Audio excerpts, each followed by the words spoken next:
अस्सलाम वालेकुम, मैं हूं पारस जहां से। ले आई फिर कहां पर किस्मत हमें कहां से, ये तो वही जगह है गुजरे थे हम जहां से।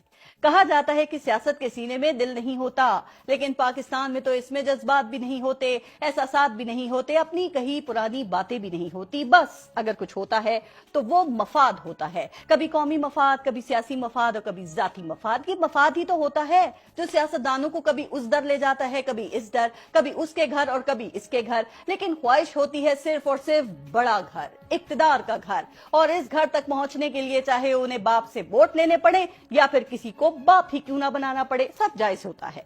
पीपल्स पार्टी और नून लीग के ताल्लुकात भी कुछ ऐसे ही हैं। जब कोई तीसरा नहीं होता, ये दोनों आपस में लड़ते हैं और खूब लड़ते हैं, लेकिन जब कोई तीसरा सियासत में आ जाता है तो फिर ये दोनों वक्फे वक्फे से मिलकर तीसरे से लड़ते हैं।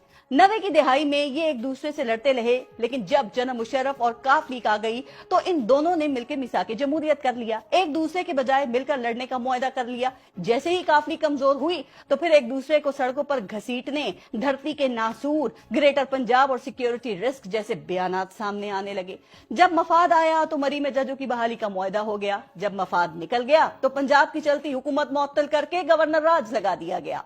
जब मफाद आया तो पीडीएम बन गई, जब मफाद निकल गया तो पीडीएम टूट गई। जब मफाद आया तो गिलानी साहब को जितवा लिया, जब मफाद निकल गया तो अपोजिशन लीडर पर लड़ाई डाल ली, उसके लिए बाप से हाथ मिला लिया।